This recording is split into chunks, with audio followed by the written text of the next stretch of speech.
آج مہمان خاص کی زینت بنے مسلم لیگ نون کے رہنما اور رکن صوبائی اسمبلی ملک محمد احمد خان۔ ہم ان کے گھر گارڈن ٹاؤن پہنچے۔ السلام علیکم ملک صاحب، کیا حال ہے؟ خیریت سے ٹھیک ٹھاک ہیں؟ جہاں انہوں نے بہت گرم جوشی سے ہمارا استقبال کیا۔ ملک صاحب، آج کل سیاسی ماحول کیسا جا رہا ہے؟ سیاست کا پارا تو بڑا ہائی ہے۔ مجاہد یار، یہ کوئی سیاست تھوڑی ہے، یہ تو بنیادی طور پہ سیاست کی ضد ہے جو آج ہو رہی ہے۔ حکومتیں ایسے تھوڑی ہوتی ہیں جیسی آج کی حکومت۔ تو آپ ترجمانی کرتے رہے ہیں، پنجاب حکومت جب تھی مسلم لیگ نون کی، تو اب جو ہے وہ ترجمانی کے بعد اب ایک اپوزیشن کی ترجمانی آپ کر رہے ہیں، تو کیسے حالات لگتے ہیں آپ کو؟ کیا ایکسپیرینس آپ کا رہا ہے؟ دیکھیں، فرق یہ ہوتا ہے کہ اگر آپ نے کچھ کیا ہو نا تو اس کو بتانا بڑا آسان ہوتا ہے۔ تو میرے لیے کوئی خاص مشکل نہیں تھی، کیونکہ میں وہ بتا رہا تھا جو شہباز صاحب نے کیا، تو وہ تو دیواروں پہ لکھا ہے جو انہوں نے کیا۔ ان کی ایک بڑی ڈیولپمنٹ تھی، ان کا ایک بڑا ریفارم ایجنڈا تھا، انرجی میں ان کا بہت بڑا کام تھا، بجلی کے اندھیرے ختم کرنے میں ان کا بڑا رول ہے، انفراسٹرکچر جو انہوں نے بنائے، اور جتنی بھی گورننس میں جدت آئی ہے وہ آپ کے سامنے ہے جو انہوں نے کی۔ تو کوئی خاص مشکل نہیں پیش آئی ان کے کام کو بیان کرنے میں، کیونکہ وہ کام تھا بڑا جاندار تھا، شاندار تھا۔ ایکچولی جس محکمے میں ہم بات کرتے تھے ہمیں بتانے میں آسانی تھی، اور آج یہ جو کر رہے ہیں یہ کر کچھ نہیں رہے، اس لیے تنقید کرنا بڑا آسان ہے۔ تو جو اب ترجمانی حکومت کی جاتی ہے، جو پاکستان تحریک انصاف کے جو اب ترجمان ہیں، ان میں اور آپ کی حکومت میں ترجمانی میں کیا فرق تھا؟ کہ اب تو لوگ تنقید یقیناً آپ بھی کرتے ہیں، لوگ بھی تنقید کرتے ہیں کہ ذاتیات پہ جو ہے وہ زیادہ حملے کیے جاتے ہیں، تو کیا ایسا ہی ہے؟ مجاہد، ہم نے کبھی کسی کو گالی نہیں دی تھی۔ یہ چور ڈاکو کا جو منتر ہے، یہ بلا جواز، یہ ہماری حکومت کا وتیرہ نہیں تھا۔ ہم نے یہ پولرائزیشن کریٹ نہیں کی، ہم نے ہیٹ سپیچ نہیں بڑھائی، ہم نے پورے معاشرے کو اس طرح تقسیم نہیں کیا۔ ہم نے تو ایک کلیکٹیونیس، انکلوسیونیس کی بات کی تھی۔ یہ سوال اٹھاتے تھے، ہم جواب دیتے تھے، رول آف گیمز کے مطابق ہوتے۔ آج ان کی آپ کارکردگی پوچھیں، یہ گالی دیتے، تو یہ تو فسطائیت کا رویہ ہے، جمہوریت کا نہیں۔ تو آپ کیا سمجھتے ہیں کہ جو موجودہ حکومت ہے یہ کن شعبوں میں، خاص کر پنجاب حکومت جو ہے وہ کن شعبوں میں زیادہ ناکام ہوئی ہے؟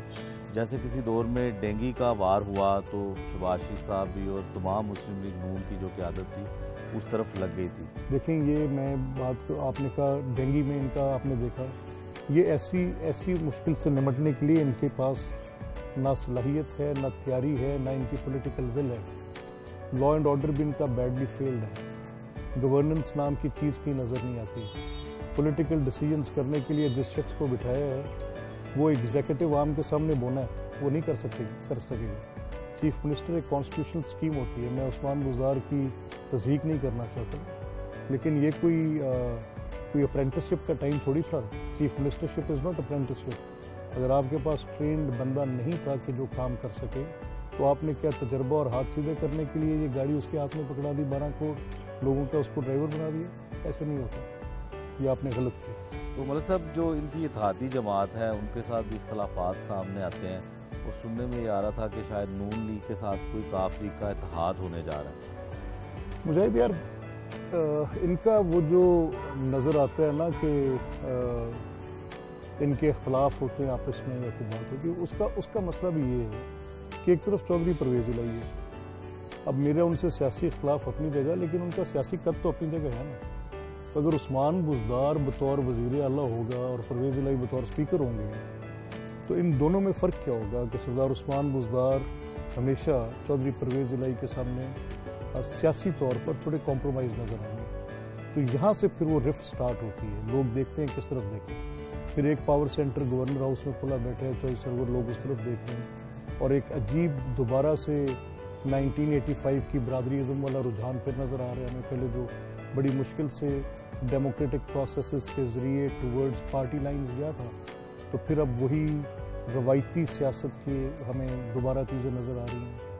تو یہ ان کے آپس کی جو ایشوز ہیں، پاور ٹسلز ہیں، یہ ایک دوسرے سے سبقت لے جانے کی بات ہے، اور پھر ایک روایتی سیاست کے وہ ہتھکنڈے جن کو ہم نے 40 سال پہلے دفن کیا تھا، کر کے نکلے تھے آگے، اب پھر دوبارہ وہیں پر جا رہے ہیں، تو پھر ان کی مرضی ہے۔ ملک صاحب، اب آپ کی جماعت بھی اقتدار میں نہیں ہے اور آپ بھی ظاہر اقتدار میں نہیں ہے، کوئی اہم ذمہ داری نہیں ہے آپ پہ، تو ذاتی مصروفیت کیا ہوتی ہیں، کیا ایکٹیویٹی آج کل ہوتی ہے آپ کی؟ مجھے تو آنیسٹلی گورنمنٹ میں تو کچھ ٹائم ہوتا تھا نا، اب تو ٹائم بھی نہیں ہوتا، اب زیادہ ڈیمانڈنگ اور ہارڈ ورک ہے۔ گورنمنٹ میں تو ایک اسکیجول آتا تھا چیف منسٹر کا، ہم نے وہ فالو کرنا ہوتا تھا، کسی میں ہم شامل ہوتے تھے، کسی میں نہیں ہوتے تھے، کہیں بریک مل جاتی تھی، کہیں کام چل جاتا تھا۔ اب کیونکہ ایک کانسٹیٹوئنسی ہے اور اپوزیشن میں آپ کی ہوتی ہے کہ زیادہ آپ کا رابطہ لوگوں کے ساتھ رہنا چاہیے، تو پہلے جہاں میں ویک میں 1 یا 2 دفعہ جایا کرتا تھا، اب مجھے 3 یا 4 دفعہ جانا پڑ جاتا ہے۔ پھر میری لیگل پریکٹس بھی ہے، میں کورٹ بھی جاتا ہوں، زیادہ پیچھے فرق رہا ہے، بھی دوبارہ اس کو دوبارہ سے خود کرنے پہ کچھ زیادہ ٹائم دینا پڑ رہا ہے، پھر کوئی غمی شادی ہلکے کی ہوتی ہے، پھر کچھ میڈیا کے ساتھ انگیجمنٹ میں وقت گزر جاتا ہے، کچھ لوگوں کے مسائل حل کرنے میں دفاتر کے اندر جانا آنا، پھر کو اپنی زراعت کاروبار دیکھنا، کچھ نہ کچھ بھی ایسا۔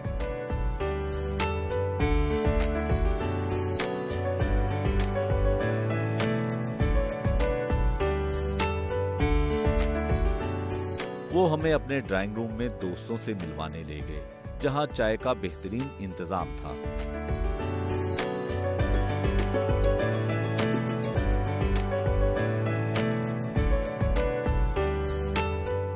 انہوں نے اپنے ڈرائنگ روم میں عبدالستار عیدی اور قائد اعظم محمد علی جناح کی تصاویر بھی لگا رکھی ہیں۔ ملک صاحب، یہ تصاویر آپ کے آباء و اجداد کی لگی ہیں اور ان میں بڑے نام قائد اعظم صاحب اور عیدی صاحب بھی ہیں، کیا وجہ ہے ان کو بھی ساتھ آپ نے رکھا ہوا ہے؟ میں آنیسٹلی اسپیکنگ قائد اعظم کی فوٹو تو میں روز اپنے بچوں کو دکھاتا ہوں، اور مجھے ایک جیسے کہتے ہیں نا ایک انسپریشن ہے، واٹ ایور ہی واز، ایک رول ماڈل کے طور پہ، کیونکہ ایک تو اسٹیریو ٹائپ ہے نا کہ ہم نے فادر آف نیشن اور یہ ایسے بات ہے، ہمارے قائد اعظم نہیں، not like that. In persona of Muhammad Ali Jinnah, اس کی ذات جو تھی محمد علی جناح، میں ان کو رحمت اللہ علیہ کہنے سے پہلے بطور انسان پرکھنے کے بعد یہاں پہنچا ہوں کہ اگر کسی کے اوپر کوئی کچھ ڈیوائن نہیں آیا اور اپنے کریکٹر پہ کسی کی بات کرنی ہے، تو آپ کو فائنڈ اے بیٹر مین دین می۔ تو محمد علی جناح کے ساتھ تو ہمیں ایک ذاتی عشق، اور عبدالستار عیدی ایک ایسے فلنتھراپسٹ ہیں کہ اگر ان کی عزت ہم نہ کریں تو وہ بھی رول ماڈل ہیں ہمارے لیے۔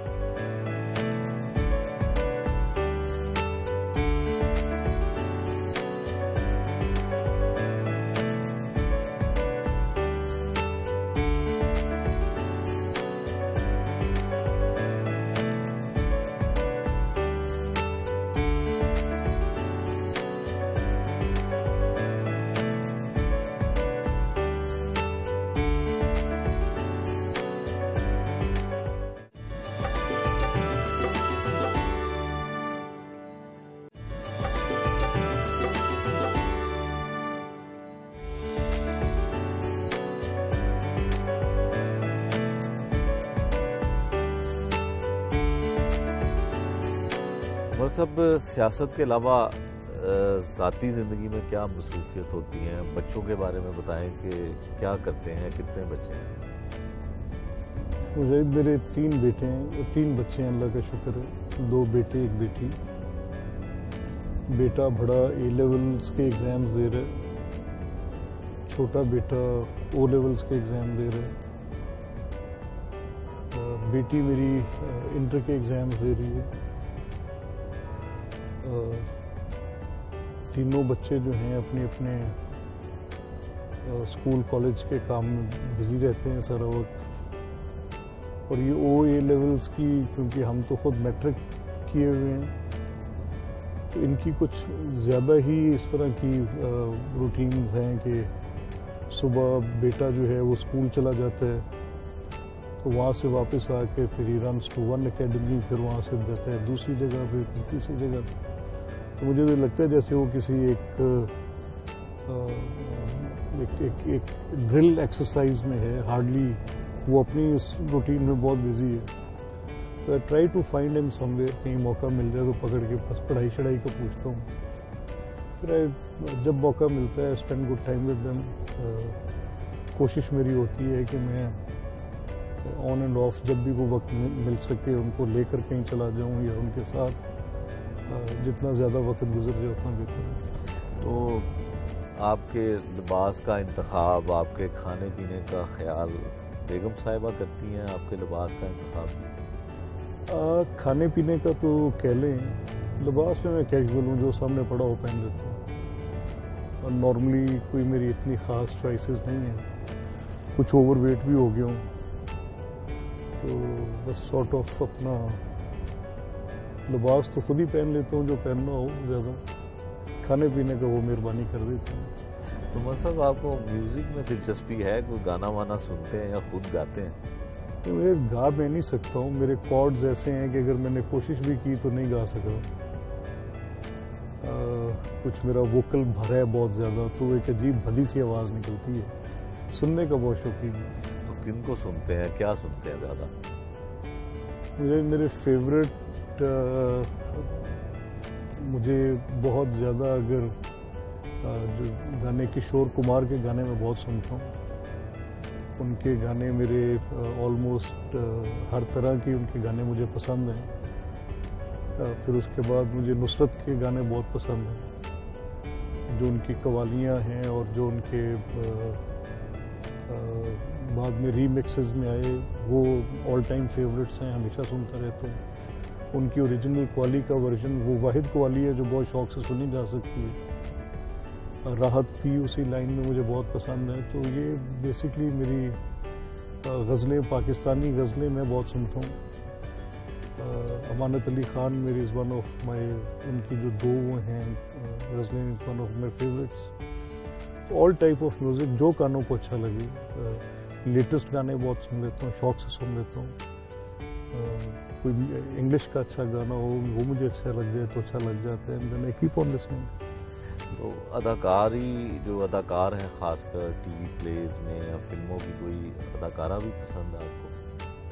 اداکاروں میں میرے فیوریٹ اداکار ایک پاکستانی ڈرامہ کے اداکار تھے، شفیع محمد. میں انہیں بہت ہی پسند کرتا تھا. پھر اسی طرح سہیل احمد جو عزیزی ہیں، یہ میرے is one of the favourites. بہت ہی اعلیٰ پائے کے فنکار ہیں. اور فلم کے اداکاروں میں ہالی ووڈ میں مجھے الپچینو بہت اچھے لگتے ہیں، ان کی اداکاری بہت اچھی ہے. رابرٹ ڈی نیرو بہت اچھے ہیں. میل گبسن بہت اچھے ہیں، میں ان کی فلمیں شوق سے دیکھتا ہوں. اسی طرح جیک نکلسن مجھے بہت پسند ہے، ان کی فلمیں بہت شوق سے دیکھتا ہوں. انڈین فلم انڈسٹری کے بھی کچھ اداکار مجھے بہت پسند ہیں. مجھے اس میں ریسنٹلی ان کی کوئی 2-4 فلمز بہت ہی اداکاری کے اعتبار سے اچھی فلمیں تھیں. پاکستانی فلم انڈسٹری میں میرے رفیع خاور، ننا مرحوم مجھے بہت پسند تھے. اعجاز احمد بہت اچھے تھے. اسی طرح اگر آپ دیکھیں تو اداکاری جو کی ہے، نعمان بہت اچھے ہیں. نعمان اعجاز ہمارے بہت اچھے ہیں. I really like him. تو جو بھی اچھی چیز کسی نے بنائی ہو تو شوق سے دیکھیں. اگر آپ سیاستدان نہ ہوتے تو کیا ہوتے؟ ہاں، اداکاراؤں کی بات میں بھول گیا. جی. اداکاراؤں میں مجھے ہالی ووڈ میں ڈیمی مور بہت پسند ہے. میری Hema Malini was all time favourite. Still ان کی کوئی فلم نظر آ جائے ڈریم گرل میں مس نہیں کرتا. کترینہ کیف بہت اچھی ہیں. پاکستانی میں نے بھی ریسنٹلی دیکھا ہے، مجھے آئی ریئلی لائکڈ ہر. وہ ایک ٹی وی انٹرویو میں انٹرویو دے رہی تھی، مجھے ان کی وکیبلری بہت اچھی لگی and the way she was expressing herself. Ushna Shah, تو مجھے بڑے عرصے بعد it was a treat to watch کہ ہماری انڈسٹری میں بھی اس طرح سے پڑھی لکھی اور ووکل بچیاں اب آگے آ رہی ہیں اور دے آر پرفارمنگ ویل. پھر میں نے ان کا ڈرامہ دیکھا کسی سے منگوا کر کے, پھر انہوں نے کوئی کام کیا تو مجھے وہ بھیجے, میں دیکھنا چاہ رہا ہوں. تو اٹ واز ریئلی نائس. تو اگر آپ سیاستدان نہ ہوتے تو پھر آپ کیا کام کرتے؟ وکیل تو میں ہوں, تو میں کر ہی رہا ہوں. بالکل وکیل تو آپ ہیں ہی.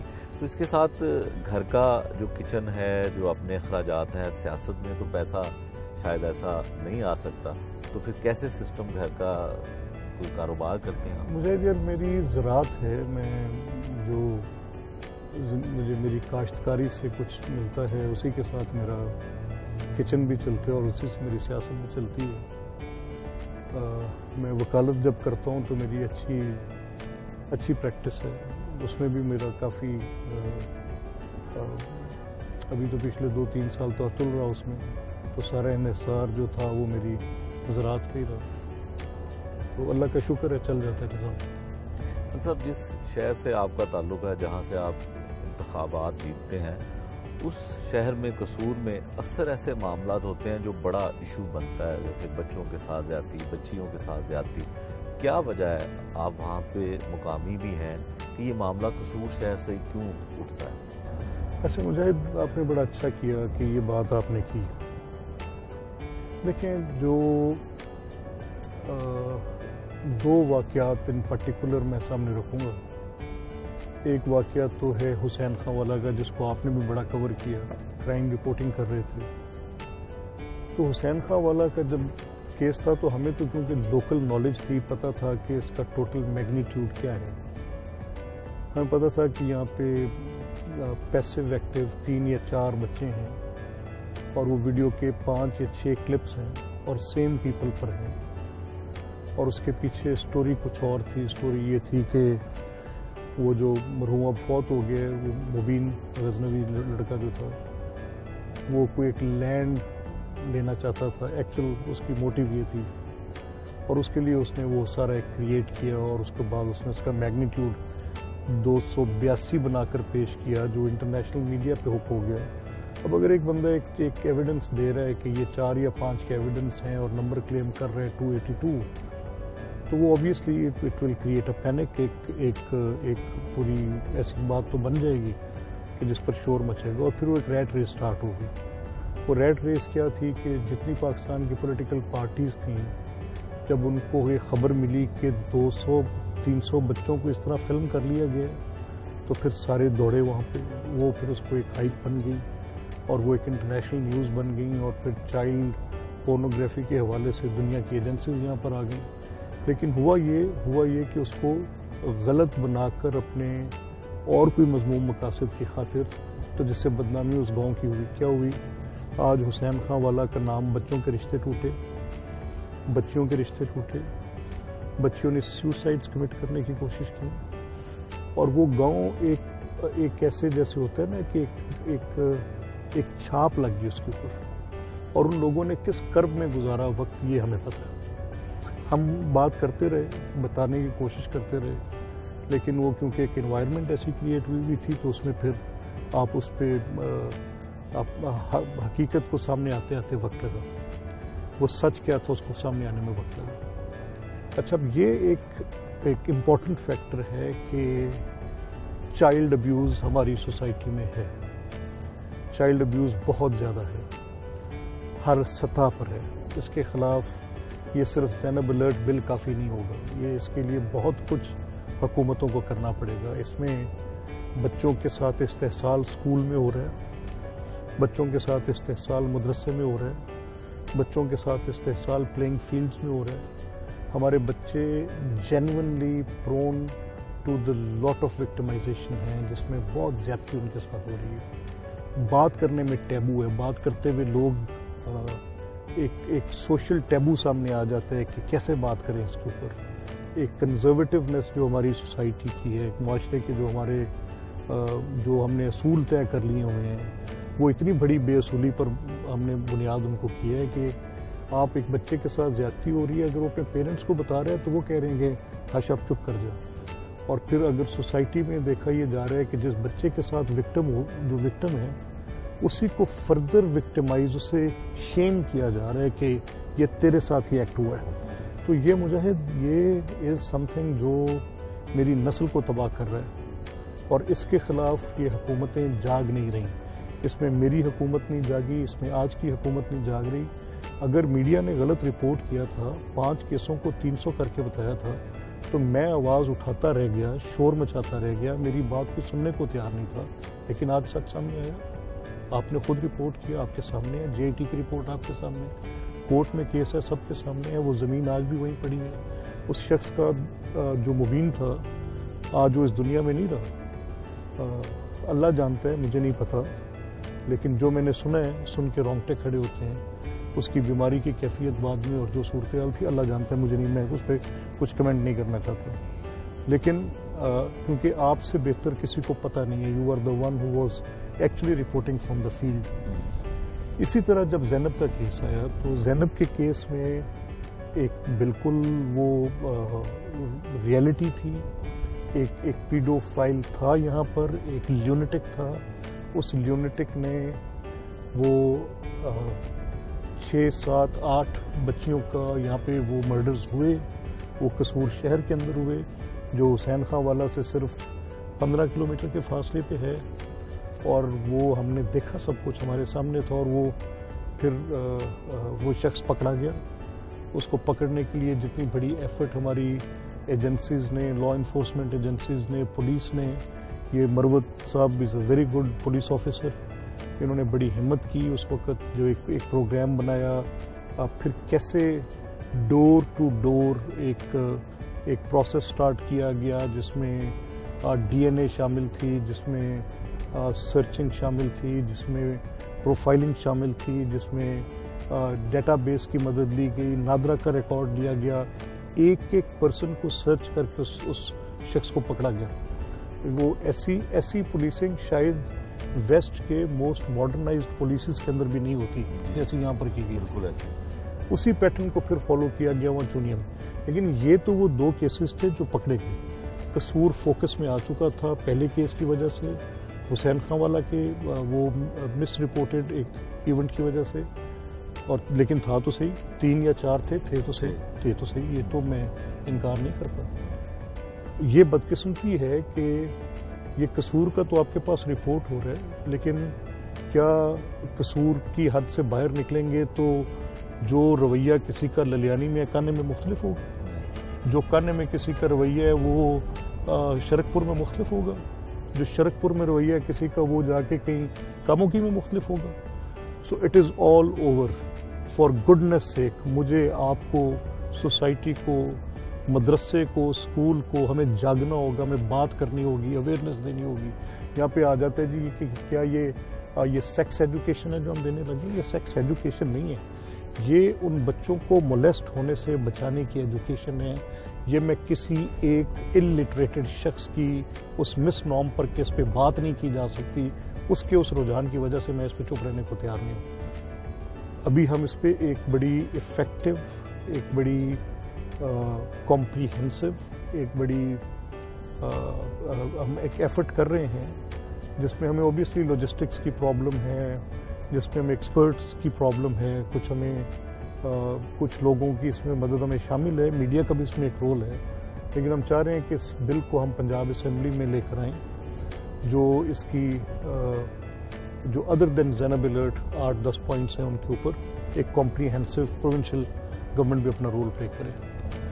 مقصد قصور سے آپ نے سیاست کا آغاز کیا اور قصور میں ہی آپ کا حلقہ بھی ہے، تو اس سیاست میں وابستگی جو ہے وہ کس طرح سے ہوئی؟ مطلب آپ کے فیملی میں تھا، لوگ سیاست میں تھے، تو اس بارے میں بتائیں. مجاہد یار، میں جس کانسٹیٹوئنسی کو ریپرزینٹ کر رہا ہوں، یہاں سے میرے والد بھی اسمبلی کے رکن منتخب ہوئے، یہاں سے میرے ماموں بھی اسمبلی کے رکن منتخب ہوئے، ابھی جو میرے ایم این اے ہیں وہ بھی میرے ماموں ہیں، وہ بھی اسمبلی کے رکن منتخب ہوئے. میرے ایک ماموزاد بھائی ہیں احمد سعید، وہ بھی 7 والے حلقے سے اسمبلی کے رکن ہیں. ابھی ہم جہاں سے گزر رہے ہیں یہ ان کا حلقہ ہے. تو ہم ایز اے فیملی کلیکٹیولی اپنے بہت سے حلقے کے اور دوستوں کے ساتھ مل کے ایک سوشل ورک، ایک پبلک سروس پہ ہمارا ایمان کی حد تک یقین ہے، اور ہم فار دا ویل بینگ اس علاقے کی فلاح کے لیے اپنا بھرپور کردار ادا کرنے کی کوشش کرتے ہیں۔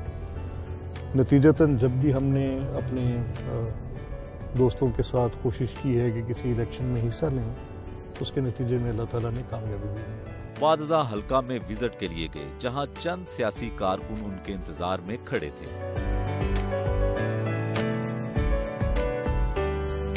حلقہ کے حالات طلب کیے اور اپنے ایک اہم ورکر کی فوتگی پر افسوس اور حلقہ میں ہونے والی شادی میں شرکت کی۔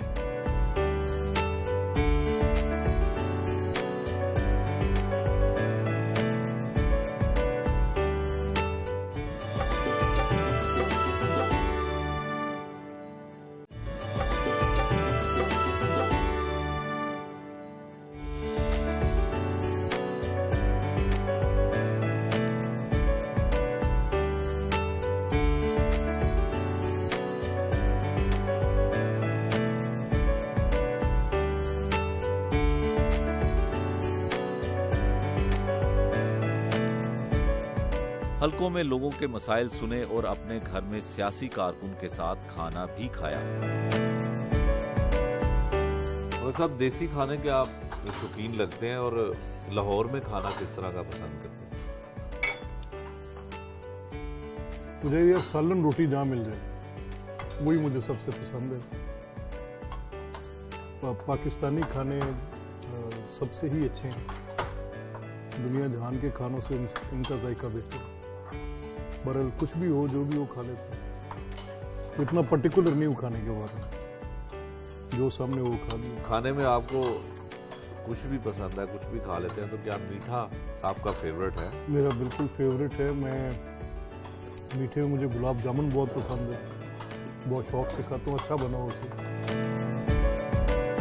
ملک صاحب، پہلے آپ کے والد کا تعلق پاکستان پیپلز پارٹی سے تھا، پھر نون لیگ میں شامل ہوئے، یہ سفر کیسے ہوا؟ سیاسی جماعت کی تبدیلی کس وجہ سے ہوئی؟ نہیں، جو پیپلز پارٹی سے وہ تعلق ایسے کبھی بھی نہیں تھا۔ 1970 کے جو انتخابات تھے اس میں وہ آزاد حیثیت میں پیپلز پارٹی کے خلاف لڑے اور اسمبلی کے رکن منتخب ہوئے۔ تب چند ارکان پہ مشتمل ایک اپوزیشن تھی۔ پھر یہ جو آپ کچھ 1974-75 میں کچھ عرصہ ملک معراج خالد اور جب وزیر اعلیٰ کا معاملہ تھا مصطفیٰ کھر صاحب کے درمیان، تو اس عرصے میں کچھ وقت ان کا کچھ عرصہ گزرا اس معاملے میں کہ کون وزیر اعلیٰ ہوگا اور کون نہیں۔ بڑا ایک بریف سا پیریڈ ہے۔ تو پاکستان پیپلز پارٹی میں کچھ عرصہ اگر شمولیت رہی، تو کیا نظریاتی طور پہ نون لیگ میں آنے کی وجہ، پھر آپ بھی ابھی تک اسی جماعت میں ہیں، کوئی نظریاتی طور پہ آپ اتفاق کرتے تھے نون لیگ کے ساتھ؟ نہیں، جیسا ہمارا شروع سے ہی مسلم لیگ کے ساتھ تعلق ہے، پری پارٹیشن مسلم لیگ کے ساتھ تعلق ہے۔ میرے نانا مرحوم ڈسٹرکٹ بورڈ کے وائس چیئرمین رہے ہوئے ہیں، مسلم لیگ کے ساتھ تعلق تھا۔ میرے دادا پری پارٹیشن پاکستان بننے سے قبل 1935 کے میونسپل الیکشنز میں یہاں سے جوائنٹ الیکٹریٹ، جو کہ ہندو مسلم جوائنٹ الیکٹریٹ ہوتا تھا، اس پر ڈسٹرکٹ بورڈ کے ممبر رہے ہوئے ہیں۔ تو مسلم لیگ سے ہمارا تعلق جو ہے وہ بہت پرانا ہے۔ یہ میں نے آپ سے کہا کہ جو تھوڑا سا وقت، ایک بریف سا پیریڈ، سال یا 2 سال کا، کسی ذاتی تعلق کی بنیاد پر جب میں نے ملک معراج خالد کا نام لیا تو آپ سمجھ گئے ہوں گے، تو وہ کچھ عرصہ ان کا ایک بریف پیریڈ جو تھا، جیتے پیپلز پارٹی کے خلاف تھے، آزاد حیثیت میں جیتے تھے، آزاد حیثیت میں ہی برقرار رہے اسمبلی کے اندر، لیکن جب پیپلز پارٹی کے درمیان وزارت اعلیٰ کی کشمکش ہوئی تو اس میں ان کو اپنا بوجھ کسی ایک پلڑے میں ڈالنا پڑا۔ تو وہ ایک بریف پیریڈ ان کا پیپلز پارٹی کے ساتھ آپ گن سکتے ہیں، لیکن کوئی پیپلز پارٹی کے ساتھ ہماری کوئی پرانی رفاقت نہیں ہے، نہ نظریاتی طور پہ ہم پیپلز پارٹی کے ساتھ کبھی کنونس ہوئے ہیں، نہ اس علاقے کا مزاج جو ہے وہ پیپلز پارٹی کو قبول کرتا ہے. پیپلز پارٹی کی ضد میں ہی ہم نے ساری عمر اپنی سیاست کی. تو ملک صاحب پاکستان پیپلز پارٹی ہو یا پاکستان مسلم لیگ نون ہو، آپ کا نظریاتی طور پہ بہترین لیڈر کون رہا ہے؟ دیکھیں میں جو آنیسٹلی اسپیکنگ میری اگر پاکستان کی ترقی، پاکستان میں لوگوں کی خوشحالی، فلاح، تو یہ تو سارا کریڈٹ میں نواز شریف کو دیتے ہیں. اگر آپ اس کو ڈیولپمنٹ کے پوائنٹ آف ویو سے دیکھیں، پاکستان کے اندر آپ اکانومی کی بہتری کے حوالے سے دیکھیں، پاکستان میں آپ روزگار کے مواقع کے حوالے سے دیکھیں، تو آپ کو سوائے میاں نواز شریف کے اور کوئی دوسرا نام نظر نہیں آئے جس نے پبلک ویلفیئر کا کام کیا ہے، جس نے لوگوں کی زندگی میں ایک تبدیلی لانے کی کوشش کی. اور وہ تبدیلی اس سینس میں نہیں کہ جہاں پر آپ صرف خالی خولی نعروں کے ساتھ بات کریں، عملی طور پہ لوگوں کو جس چیز نے بینیفٹ کیا ہے، جس چیز نے فائدہ دیا ہے، وہ آپ دیکھ سکتے ہیں کہ چاہے اس کے ساتھ آپ کو ملے یہ ریزننگ ڈھونڈنی پڑے کہ پاکستان میں گروتھ ریٹ کب بہتر ہوتا ہے، جب مسلم لیگ کی حکومت ہوتی ہے میاں نواز شریف کی قیادت میں. اگر بجلی نہ ہونے کی وجہ سے پورا ملک ڈوب رہا ہو تو کون سی حکومت آتی ہے تو اس کو درست کرتی ہے. پیپلز پارٹی کا دور گیا، دل مشرف کا دور گیا، کسی نے اس مسئلے پہ نہیں سوچا. اگر پاکستان میں موٹر ویز تعمیر ہوتی ہیں تو کون کرتی ہے؟ مسلم لیگ کی حکومت کرتی ہے. پورے ملک کے طول و عرض میں اگر روڈ انفراسٹرکچر، یہ آپ نے KPRP کا دیکھا جو شہباز صاحب کا منصوبہ تھا، اگر کسی نے گورننس کے اندر انوویشن کی، ریفارم کیا، ڈیلیوری بیسڈ کیا، لوگوں کی بہتری کی بات کی، کسی نے اگر سٹائپنڈز بچوں کے گھروں تک پہنچائے، مفت تعلیم کی بات کی، لوگوں کو ادویات ہاسپٹلز تک پہنچانے کی بات کی، اگر یہ ساری سروسز کی طرف ہم دیکھیں تو ہمیں سوائے مسلم لیگ کے کوئی اور یہ کام کرتی نظر نہیں آتی.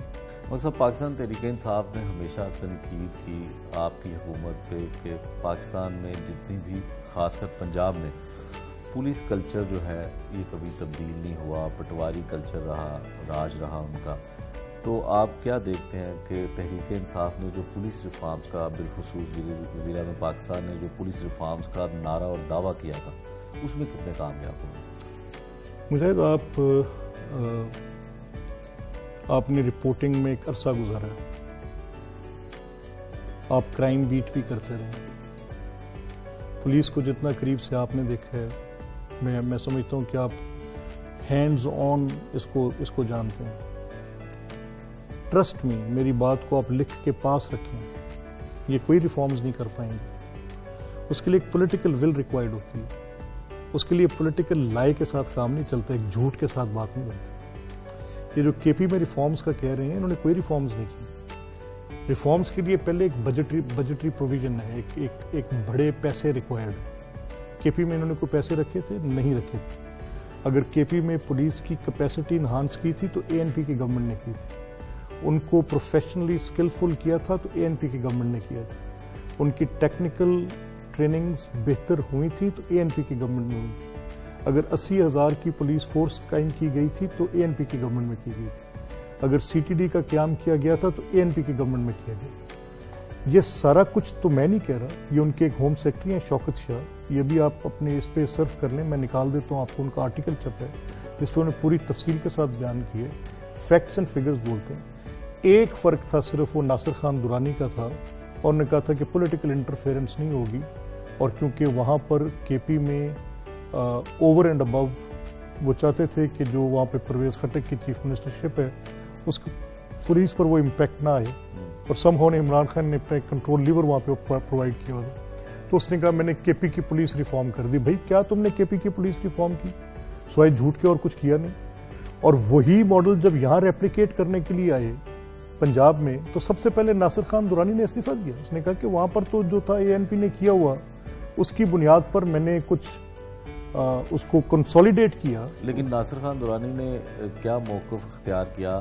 انہوں نے سٹینڈ لیا کہ جو ثانیہ ماڈل ٹاؤن ہے اس کے افسران جو اس میں ملوث تھے ان کو OST نہیں کیا جائے گا، لیکن عمران خان صاحب نے کہا کہ انہیں OST کیا جائے، تو یہ ان کا سٹینڈ بھی تو ایک ٹھیک تھا۔ دیکھیں، اگر کوئی پولیس آفیسر کسی ایک انکوائری میں کسی کے خلاف کوئی انکوائری ہو رہی ہے تو ڈیورنگ دیٹ انکوائری ان کے پاس فیلڈ پوسٹنگ نہیں ہونی چاہیے، یہ تو ایک پرنسپل بات ہے۔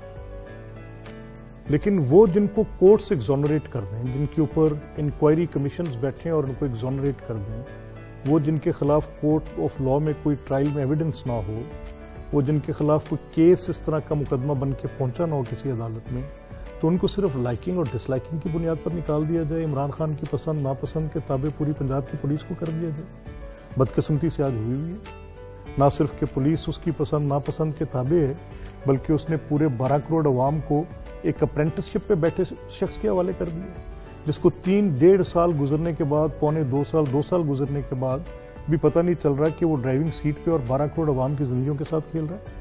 جو بیوروکریسی ہے اس کے ساتھ کیا اختلافات ہے حکومت کا؟ بیوروکریسی پر الزام لگایا جاتا ہے کہ اس حکومت کو چلنے نہیں دے گی۔ دیکھیں، جو ایک بیوروکریٹ ہوتا ہے وہ ٹرینڈ ہوتا ہے ایز این ایگزیکٹو آرم، اس نے اپنے پولیٹیکل